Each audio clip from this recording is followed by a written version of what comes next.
Vous voulez devenir un bon orateur? Je vais vous expliquer comment construire votre discours pour ainsi convaincre et persuader votre public.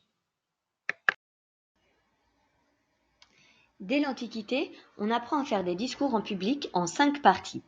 L'exorde, la narration, l'argumentation, la réfutation et la péroraison.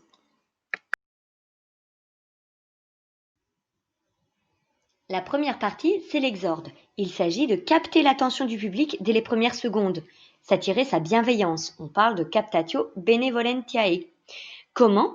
En posant une question au public, en racontant une histoire personnelle ou non. En tout cas, il faut susciter une émotion forte. Vient ensuite la narration. C'est l'exposé des faits concernant le sujet à traiter. Il s'agit de paraître objectif. Comment? En étant clair, en étant bref, avec des phrases courtes, et surtout en étant crédible. Ma troisième partie, c'est l'argumentation. Je dois convaincre avec des arguments en faveur de ma thèse et persuader pour susciter l'émotion du public, pour garder l'attention du public, son impact émotionnel, avec des images mentales, des anecdotes personnelles, des figures de style d'insistance et d'opposition, et des sonorités. Après cela, il y a la réfutation, c'est l'exposé de pourquoi l'adversaire a tort. Enfin, la péroraison, c'est la conclusion du discours, c'est le couronnement, la cerise sur le gâteau. J'utilise des figures d'amplification pour insister sur la gravité du sujet, je veux susciter la pitié, l'indignation, et je peux aussi résumer mon argumentaire.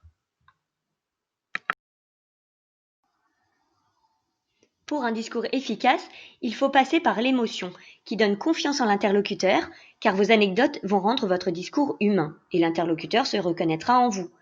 Vous allez utiliser plusieurs tonalités comme pathétique, comique, le lyrisme, didactique pour enseigner.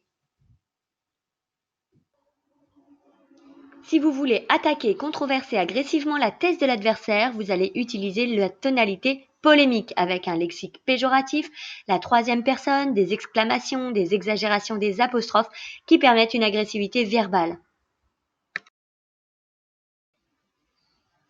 Si au contraire vous voulez émouvoir, vous voulez provoquer la pitié, attendrir l'interlocuteur, vous utilisez le registre ou la tonalité pathétique, avec le champ lexical de la douleur, de la souffrance, un point de vue subjectif, des figures d'insistance comme les répétitions, les anaphores, les hyperboles. Si enfin vous voulez délivrer un enseignement mémorable, il s'agit du registre de la tonalité didactique, avec une syntaxe simple, pas de ponctuation forte, une structure claire et apparente. Vous utilisez des exemples concrets et votre point de vue est neutre, objectif. Vous avez maintenant la base pour convaincre et persuader votre public. Et n'oubliez pas, vous devez toujours allier l'émotion à la raison pour que votre discours soit retenu et intéresse le plus grand nombre.